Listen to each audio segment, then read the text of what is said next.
وہ پروردگار جو والا بھی ہے، وہ پروردگار جو رحیم بھی ہے، وہ پروردگار جو رحمان بھی ہے، وہ پروردگار جو حنان بھی ہے، وہ پروردگار جو منان بھی ہے، وہ پروردگار جو ستار بھی ہے، وہ پروردگار جو غفار بھی ہے، وہ پروردگار جو ستار العیوب ہے، وہ پروردگار جو غفار الذنوب ہے، وہ پروردگار جو حنان بھی ہے، وہ پروردگار جو منان بھی ہے۔ حضرات جب تک میں یہ نثری جملے بولتا رہا ہوں، آپ حضرات سے گزارش ہے آپ اپنے اذہان کو آمادہ کر لیجئے، اس لیے کہ انجمن ہماری بیرونی انجمن بھی موجود ہے اور مقامی انجمن بھی موجود ہے۔ میزبان انجمن کو اپنے آنے والی انجمنوں کا استقبال کرنا ہے، لہذا انجمن عباسیہ اورنگ آباد کے تمامی مہمانان کا میں گزارش کروں گا کہ وہ فرش اضافہ جلد از جلد تشریف لے آئے، اس لیے کہ انہیں اس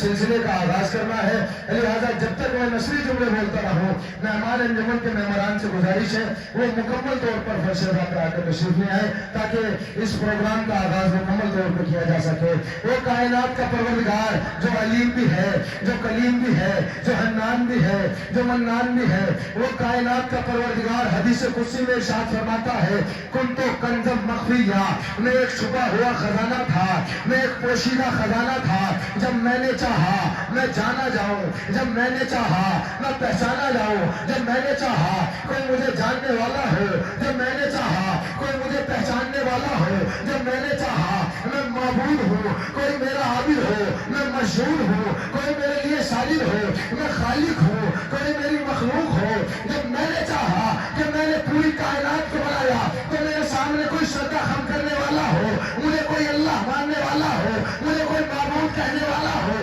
کوئی میری عبادت کرنے والا ہو، کوئی مجھے پہچاننے والا ہو، تو وہ حدیث قدسی میں پروردگار فرماتا ہے اے میرے نبی، اے میرے محمد، جب میں نے چاہا کہ میں پہچانا جاؤں تو میں نے تمہیں بنایا، میں نے تمہیں پیدا کیا، میں نے ہاتھوں کو جوڑ کے کہا اے میرے پروردگار بس اتنا بتا دے تو نے کب بنایا، تو نے کب پیدا کیا، تو نے کب خلق کیا۔ آواز پروردگار آئی اس وقت بنایا جب نہ زمین تھی، نہ آسمان تھا، نہ ستارے تھے، نہ سیارے تھے، نہ آفتاب تھا، نہ ماہتاب تھا، نہ انسان تھے، نہ حیوان تھے، نہ جنت تھی، نہ کوثر تھی، نہ سلسبیل تھی، نہ پھلے صراط تھی، نہ دوزخ تھی، نہ حوریں تھی، نہ غلمان تھے، نہ ملائک تھے، نہ جنات تھے، نہ نہریں تھی، نہ جھیلیں تھی، نہ اشجار تھے، نہ اسمار تھے، نہ انسان تھے، نہ نہریں تھی، نہ نہروں میں روانی تھی،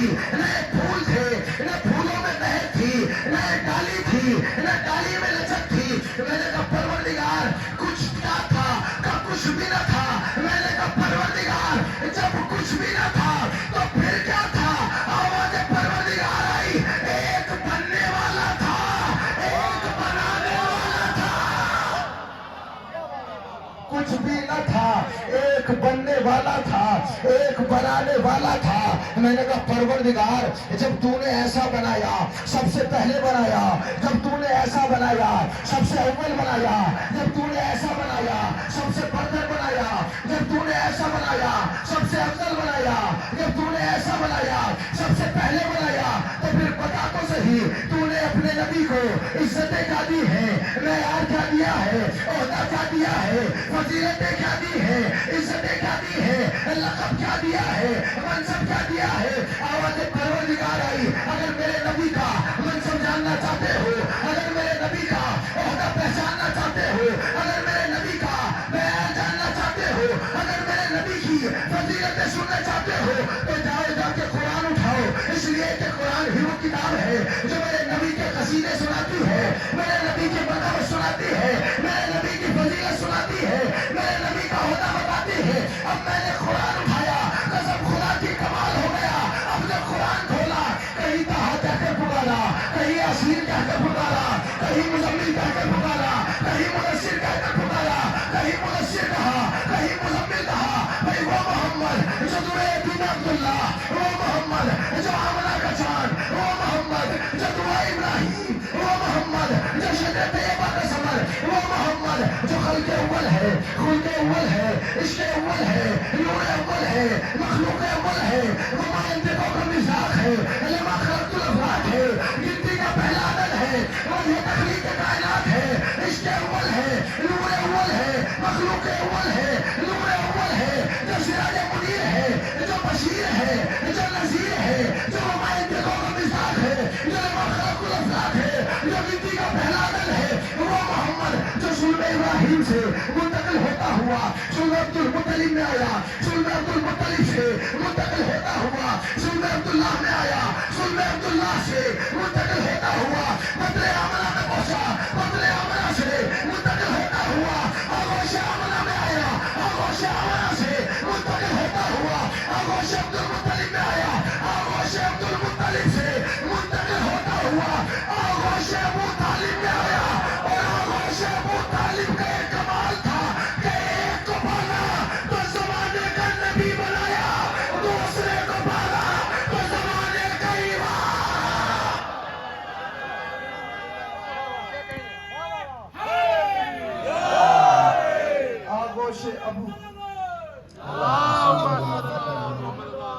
آغوش ابو طالب کا ایک کمال تھا کہ نور سلب ابراہیم سے منتقل ہوتا ہوا جب آغوش ابو طالب میں پہنچا، آغوش ابو طالب کا ایک کمال نظر آیا کہ اس آغوش میں جو بھی پلا وہ معصوم بنا، اس آغوش میں پہلا بنا زمانے کا نبی بنا، دوسرا علی پلا زمانے کا امام بنا۔ اسی لیے تو شاعر اہل بیت فخری مہدی نے سرزمین محنت سے کہا تھا، توجہ رکھے گا، اب جتنے مومنین کھڑے ہیں اور جتنے بیٹھے ہیں اگر ان کے دل تک شعر پہنچ جائے تو میری آواز میں آواز ملا دیجیے گا۔ بھائی پوری کائنات 1400 سال سے کہہ رہی ہے ابو طالب نے کلمہ نہیں پڑھا، ابو طالب نے کلمہ نہیں پڑھا، ابو طالب نے کلمہ نہیں پڑھا۔ ارے پوری کائنات سے میں بس ایک ہی جملہ کہوں گا، ارے ابو طالب نے کلمہ نہیں پڑھا مگر کلمے کو پالا جو ہے، کلمے کو پالا تو ہے۔ ارے جس کی آغوش میں کلمہ پڑھے اسے کلمہ پڑھنے کی ضرورت نہیں ہے، جس کی آغوش میں کلمہ پڑھتا ہے اسے کلمہ پڑھنے کی ضرورت نہیں ہے، اس کا ایمان اسی وقت ثابت ہو جاتا ہے جب محمد اس کی آغوش میں آ جاتا ہے، جب محمد اس کے ہاتھوں سے کھانا کھاتا ہے، جب محمد اس کی آغوش میں پرورش کرتا ہے، جب محمد اس کے گھر میں پروان چڑھتا ہے۔ استاد محترم فخری مہدی نے سرزمین فیض سے کہا کہ کلام پاک کی آیت تو پیش کر کوئی، کلام پاک کی آیت تو پیش کر کوئی، ارے کسی یقین کسی امکان کی دلیل تو دے، ارے میں مان لوں گا کسی اور کو نبی کا وسیع، غدیر جیسے ایک اعلان کی دلیل تو دے، غدیر جیسے ایک اعلان کی دلیل تو دے۔ اب شعر پہنچے گا تو آپ کے سب کا ہاتھ اٹھے گا انشاءاللہ۔ کلام پاک کی آیت تو پیش کر کوئی، کسی یقین کسی امکان کی دلیل تو دے، میں مان لوں گا کسی اور کو نبی کا وسیع، غدیر جیسے